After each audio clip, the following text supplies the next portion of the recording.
Hello students, MBD inter college Dubra की तरफ से आपके लिए इस लॉकडाउन में ऑनलाइन क्लासेस की शुरुआत की जा रही है। और इस लॉकडाउन में आपके लिए मैं केमिस्ट्री सेकंड बताने जा रहा हूँ आपको। इस लॉकडाउन में आप घर पे रहिए और एमबीडी इंटर कॉलेज दुबरा द्वारा दी जा रही सुविधाओं का फायदा उठाइए। अपने मोबाइल से इन क्लासेस को देखिए और अपने बेसिक को मजबूत कीजिए। घर पे बैठे हुए समय का सदुपयोग कीजिए।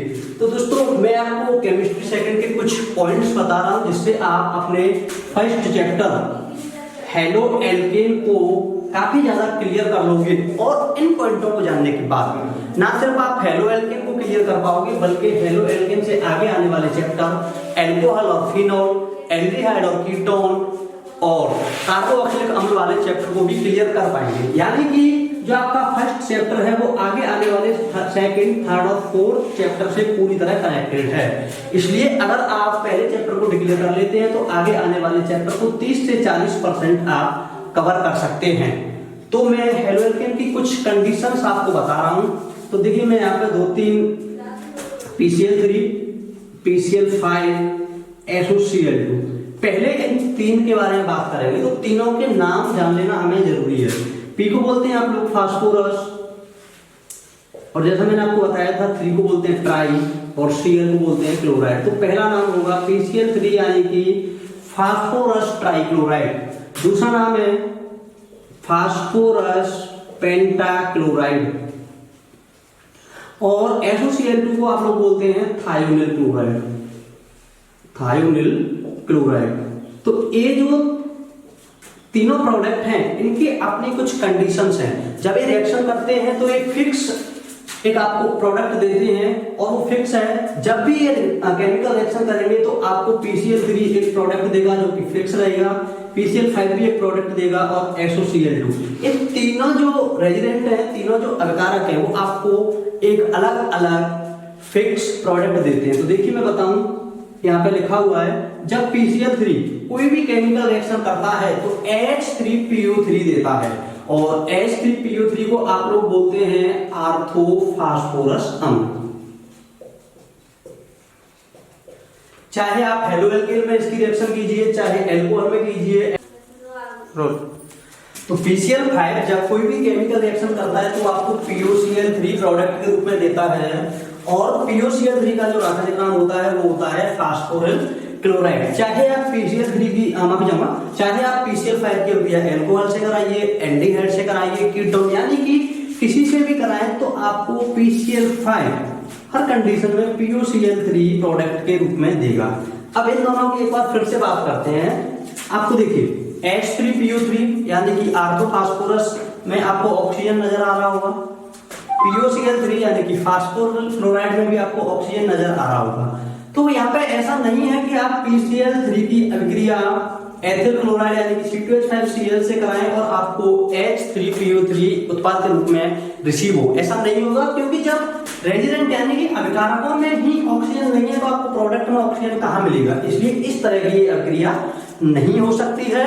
हमें इससे ये सीखने को मिल रहा है कि PCl3 और PCl5 जिस रेजिडेंट से अभिक्रिया करेंगे उसमें ऑक्सीजन का होना अनिवार्य है।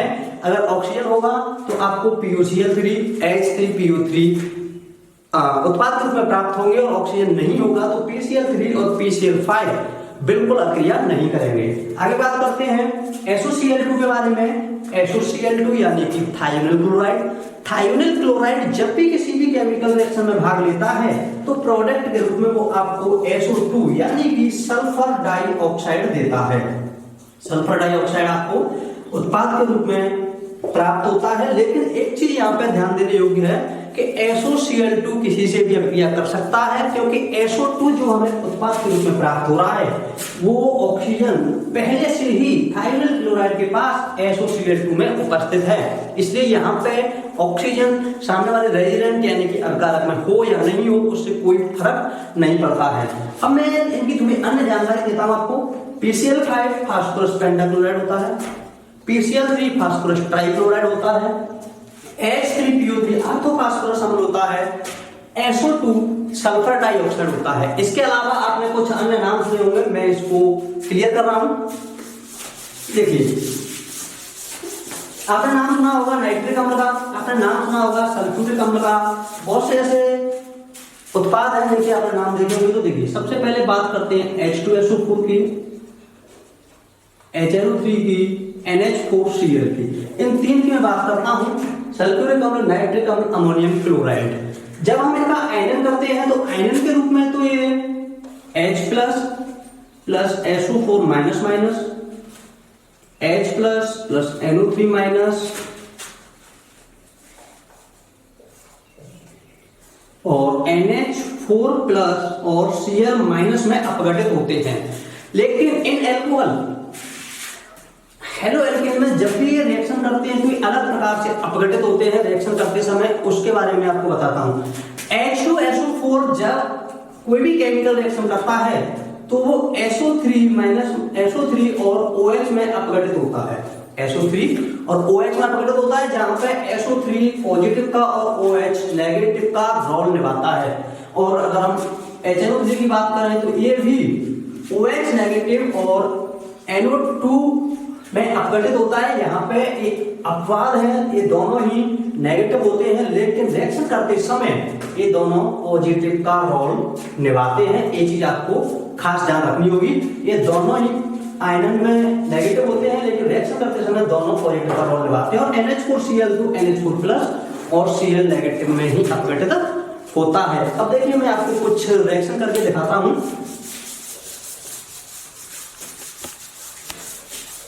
तीनों रिएक्शन की बात हम करेंगे इस ब्रैकेट के अंदर। सबसे पहले मैं बात करता हूं PCl5 की, C2H5OH प्लस PCl5। तो आपने क्या कंडीशंस देखी थी? आपने कंडीशंस देखी थी कि PCl5 जब भी कोई केमिकल रिएक्शन करेगा तो वो आपको PuCl3 आवश्यक रूप से देगा। तो यहां पे मैं PuCl3 लिख देता हूं। अब देखिए मेरे पास C2H5OH था और मेरे पास PCl5 था। जो P है वो उत्पाद के रूप में हमें प्राप्त हो गया है। 5 Cl थे जिनमें से हमें 3 Cl यहाँ उत्पाद के रूप में प्राप्त हो गए। तो कितने बचे हमारे पास? 2 Cl। उसके अलावा एक ऑक्सीजन था जो हमें उत्पाद के रूप में प्राप्त हो गया। अब हमारी रिएक्शन आगे चल के बिल्कुल इजी हो रही है। ऑक्सीजन हमारे उत्पाद के रूप में आ गया, 3 Cl हमारे उत्पाद के रूप में आ गए, तो 2 Cl बचते हैं। जो P था वो भी हमारे उत्पाद के रूप में आ गया है।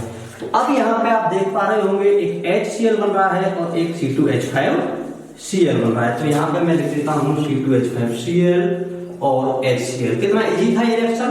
काफी इजी था। इसलिए आगे की रिएक्शन की बात करते हैं।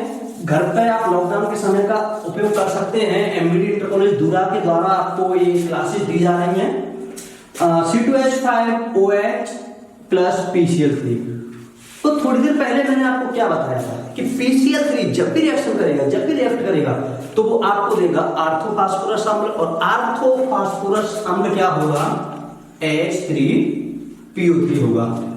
तो देखिए अब हमारे पास यहाँ पे 3H है और यहाँ पे 6H है, कोई दिक्कत नहीं है। यहाँ पे एक फास्फोरस है, यहाँ पे भी एक फास्फोरस है। अभिक्रिया का नियम होता है कि दोनों तरफ बराबर काउंटिंग होनी चाहिए। अब हमारे पास 3 ऑक्सीजन है इस जगह पे, आपको नजर आ रहे होंगे, लेकिन यहाँ पे ऑक्सीजन की संख्या कितनी है? 1। तो मुझे यहाँ 3 का गुणा करना होगा। अब मेरे पास 3 C2H5 हुए, तीनों के तीनों जो ऑक्सीजन यहाँ पे उपस्थित थे वो ऑक्सीजन के रूप में आर्थोफास्फोरस अम्ल में आ गए। एक P था वो भी मुझे यहाँ प्राप्त हो गया है और 3 लास्ट वाले H भी मुझे यहाँ प्राप्त हो गए। तो अब मेरे पास क्या बचा? 3 C2H5 बचे हैं जिनमें 3 ही मेरे पास Cl बचे हैं। तो क्या बन जाएगा? 3 C2H5Cl हो जाएगा। ये 2 रिएक्शन आपने देखी। चलिए एक और रिएक्शन बता देता हूं थाइमिल क्लोराइड की।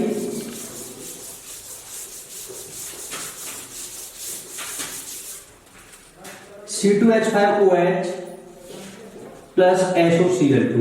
तो ये है थाइमिल क्लोराइड और ये है एल्कोहल, या आप ले लीजिए C2H5। चलिए इसी को लिख लेते पहले। तो SO2 तो आपको बनेगा ही बनेगा, SOCl2 और O। तो यहाँ पे आपने SO और इस O का प्रयोग कर लिया है। अब आपके पास 2 Cl बच रहे हैं, एक C2H5 बच रहा है। तो एक Cl तो आप C2H5 के पास पहुंचा दीजिए, C2H5Cl। अब आपके पास क्या बच रहा है? एक A वाला H बच रहा है और एक A वाला Cl बच रहा है। तो आपने इन रिएक्शनों को ध्यान से देखा। एक बार फिर से मैं आपको समझा देता हूँ। C2H5OH प्लस PCl5, PCl5 आपको PuCl3 देगा, तो आपका P, आपके O और 3 Cl यहाँ आ गए, 2 Cl बच रहे हैं, एक H के पास गया और एक C2H5 के पास गया, तो C2H5Cl प्लस HCl बना। C2H5OH प्लस PCl3 आपको देगा H3PU3, इस जगह पे 3 O होने के कारण आपने यहाँ 3 का गुणा किया और जो 3 C2H5 बच रहे थे वो इन 3 Cl के साथ 3 C2H5Cl बना दिया। अब बात कर रहे थे C2H5OH और SOCl2 की, तो SOCl2 मैंने अभी आपको बताया कि SO2 देगा हर कंडीशंस में, तो SOCl2 ने SO2 बनाया, तो ए वाला SO और ए वाला ऑक्सीजन SO2 बना गया। एक C2H5 बचा है, एक H बचा है और 2 Cl हमारे पास बचे हुए हैं, तो एक ए वाला HCl के साथ गया HCl और एक C2H5 गया C2H5Cl के साथ। ये 3 कंडीशंस मैंने आपको समझाई है। एक ना केवल हेलो एल्केन बल्कि एल्कोहल, एल्डिहाइड, कीटोन जैसे चैप्टरों में आपकी समझ में आएगी। इसके अलावा मैं आपको एक छोटा सा होमवर्क देता हूं। आज आपको घर पे क्या करना है, आज आपको घर पे PCl3, PCl5 और SOCl2 की अभिक्रिया एल्डिहाइड, एल्कोहल, कीटोन के साथ करानी है और कम से कम 3 रिएक्शन आपको करनी है। इस तरह से आपका होमवर्क के रूप में आपको आज 9 रिएक्शंस करनी है। 3 रिएक्शन PCl3 की, एक एल्डिहाइड से, एक एल्कोहल से, एक कीटोन से, 3 रिएक्शन PCl5 की, एक एल्डिहाइड, एल्कोहल और कीटोन से, और 3 रिएक्शन SOCl2 से, एल्डिहाइड, एल्कोहल और कीटोन। अगर आपको इनमें से किसी भी रिएक्शन को समझने में दिक्कत है तो वीडियो के नीचे कमेंट करके बताइए, या फिर एमबीएड कॉलेज जुरा के व्हाट्सएप नंबर पर अपना सवाल हमसे पूछ सकते हैं, हम आपको तुरंत उसका जवाब देंगे। आज का टॉपिक यही पे खत्म करते हैं और धीरे धीरे आपके बेस को मजबूत करते हुए अगली वीडियो में इससे आगे बात करेंगे।